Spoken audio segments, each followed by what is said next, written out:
have a few minutes to talk to us about the influence of God in Rise.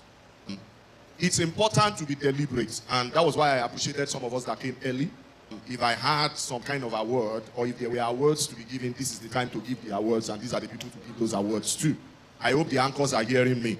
I hope coming early should count in whatever gifts we are giving in this conference. Like I told you, this is not just an ordinary program. This is something designed to cause a shift in our mindset. What I've been given to speak to us about within a few minutes is the influence of God in Rise. And what is Rise? Every time we mention Rise, please, we are not just talking about somebody leaving a position. We are talking about an abbreviation of the theme of our program. And what is that theme? I want us to say it one after the other. What is R? Thank you. What is I?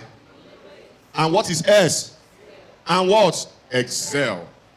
Every time we talk about Rise, those are what we are saying. So if we are going to rethink, if we are going to innovate, if we are going to scale, and if we are going to excel, what is the influence of God in rising, in rethinking, in innovating, in scaling, and in what?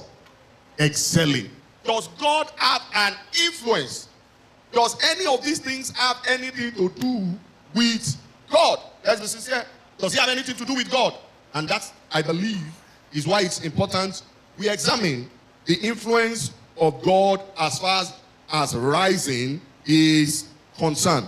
And I wrote in my notes, some might be saying, why do I need God? Or what has God got to do with business? What has God got to do with my career? What has God got to do with my digital prospects? Does God have any business in any of it? And I wrote in my notes, yes, God does. Why? Because life is tough. It is easy to say rethink. It is easy to say innovate. It is easy to say scale. It is easy to say excel. But they are not ordinary words that are easily applied.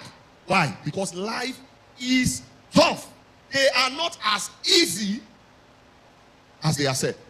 The importance of God is because of how difficult life is. Do I have anybody that agrees with me that life is difficult? Life will not give you what you deserve.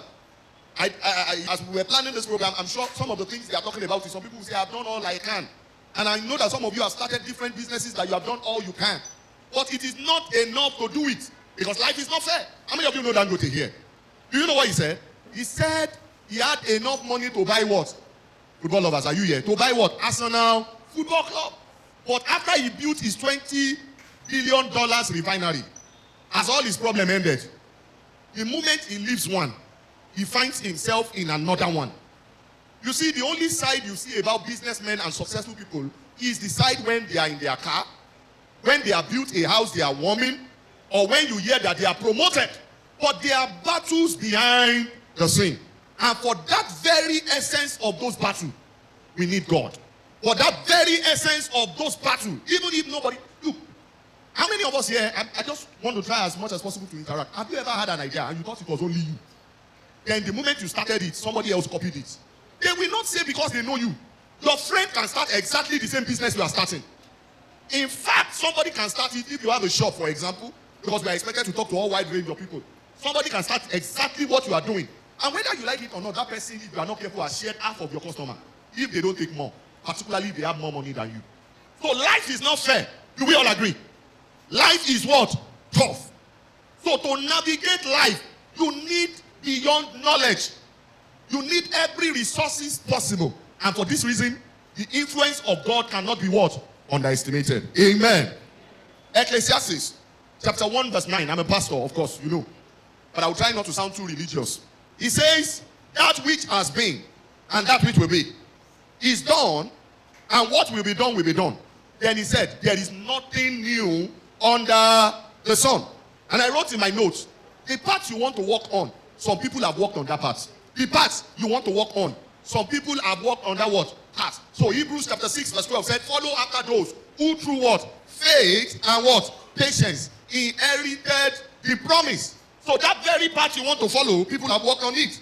So I wrote here, and this is the important thing about it. He said, learning from others is one of the best ways to achieve success. Learning from others is one of the best way to achieve success. Learning from others is one of the best way to achieve success. Say it with me. Learning from others is one of the best way to achieve success. Why? Because it saves you time.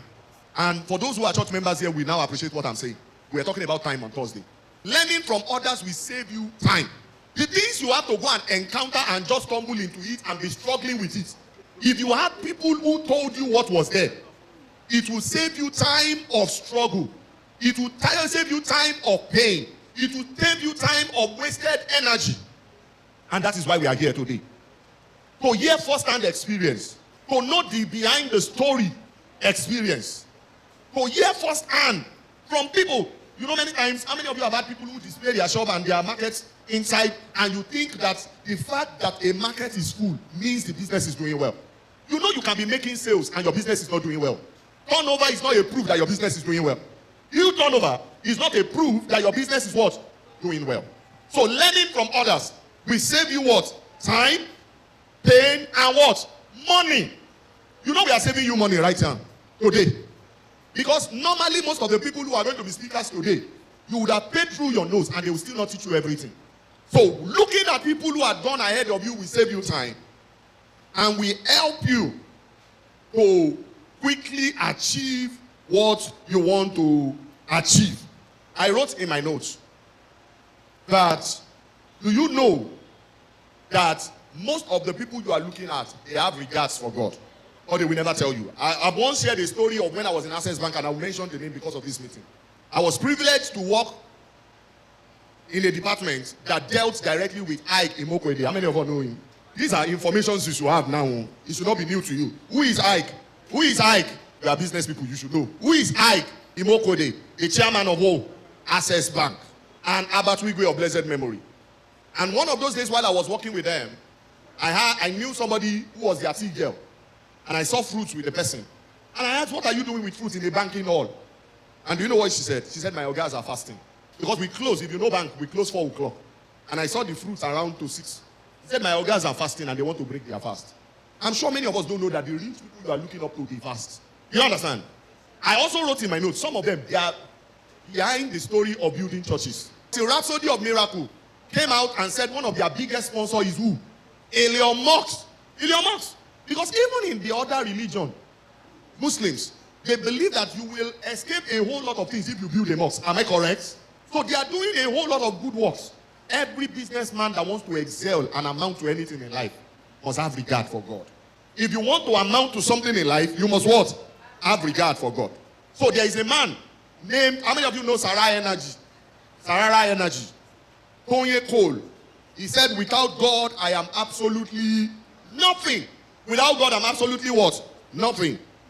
Amanda Dawn also said, my life is a testimony for what God can do in impossible circumstances. This is a successful life coach and entrepreneur. Ibukun Awoshika said she is who she is because of God.